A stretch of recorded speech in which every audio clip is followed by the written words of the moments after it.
Thank you, Madam Speaker. I rise to speak in support of the demand of grants, the Ministry of Education. Madam, this year has posed a very unique and an unprecedented challenge to the whole world because we had to face a once-in-a-century pandemic. Across the world, schools, universities, and institutions of higher learning suffered greatly, and students in most universities across the world, most schools across the world, had to discontinue their education for a period of 1 year. In most advanced countries, children were not allowed to take examinations, and they were made to repeat the whole year because they couldn't face the examinations because of classes not taking place. The sole exception to this global reality was India, because under the leadership of Prime Minister Narendra Modi, as soon as the pandemic started in the country, digital education and giving education through every mode possible, whether it was through TV, whether it was through radio, whether it was through podcasts, or every such digital medium was utilized and ensured that those schools were stopped, learning did not stop in India. In that direction, I want to, at the very outset, congratulate our Prime Minister as well as the Minister for Education, Shri Ramesh Pokhriyal ji, for unprecedented leadership in this COVID period. I would just want to recollect some very important steps that were taken during this time, Madam. Under the PM Vidya Diksha program, which was launched in May 2020 under the Atmanirbhar Bharat program, a digital infrastructure for education was created. Many members were rightly raising questions on how many people, how many students has this reached out to? How many students in a country as diverse as ours could benefit out of this?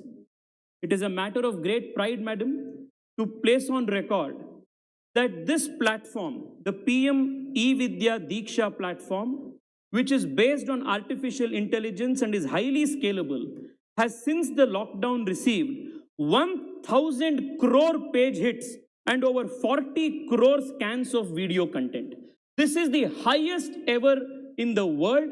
It is a first initiative as well as the highest reached initiative, and the special congratulations must go to the Minister of Education for bringing this pioneering leadership.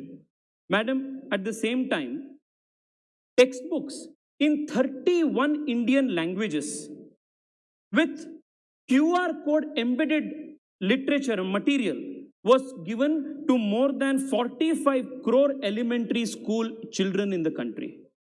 More than 3,800 textbooks of various grades of states and union territories, including over 350 textbooks of NCERT and 15 Gyanvani FM radio channels. All of these were incorporated to ensure that learning did not stop during the pandemic. Madam, at the very same time,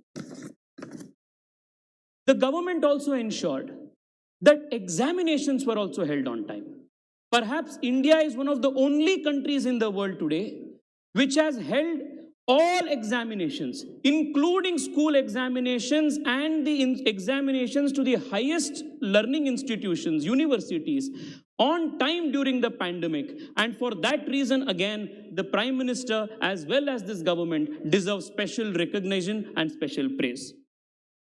Even during this COVID pandemic, this country formulated and adopted the National Education Policy 2020.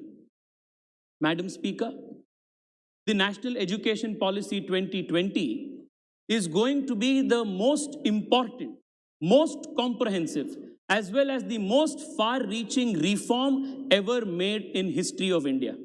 It is directly going to affect the largest number of population, especially the population of young Indians across the country. This policy is reviewing India's education policy after 1986, after a long period of 36 years. I would just want to use this opportunity to place on record a few observations on the national education policy and how this is going to transform the future of this country. Madam Speaker, India had a very hoary tradition of educational institutions. Before the British came, we had excellent universities, the Nalanda, the Takshashila. All of these universities were centers of excellence for around the world. It was attracting students from different parts of the world. Unfortunately, from the time of the British, the Macaulayan education systematically destroyed the very spirit of indigenous education. After 1947, we had a golden opportunity to set this record straight and revisit the strength of the Indian education, traditional Indian education system. However, post 1947, the Jawaharlal Nehru and the Maulana Azad duo did not let the Macaulayan form of education in India stop. They did not reform this education, but only continued the follied British education system in letter and spirit.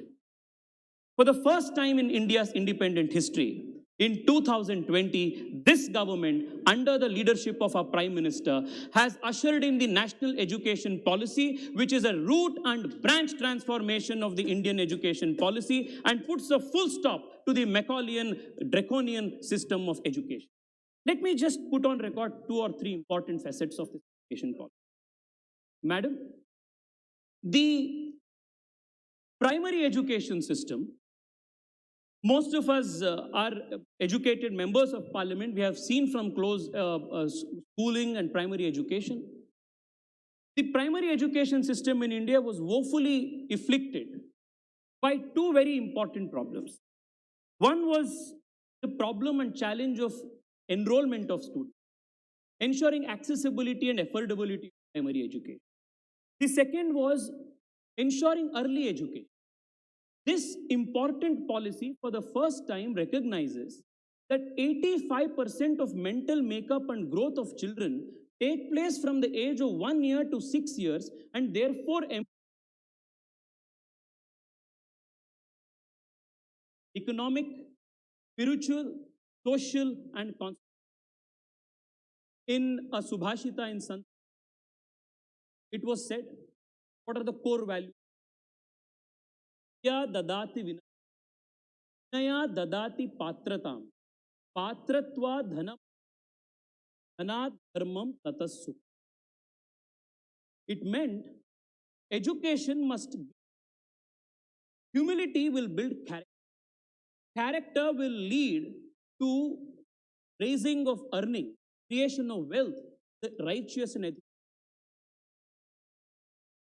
This national education policy is based on foundational principles of indigenous, which will usher in a new India where India will be technically advanced, educational, Indian education, the best in the second to. I congratulate for education and our Prime Minister for ushering very, very important. Thank you, Madam, for this.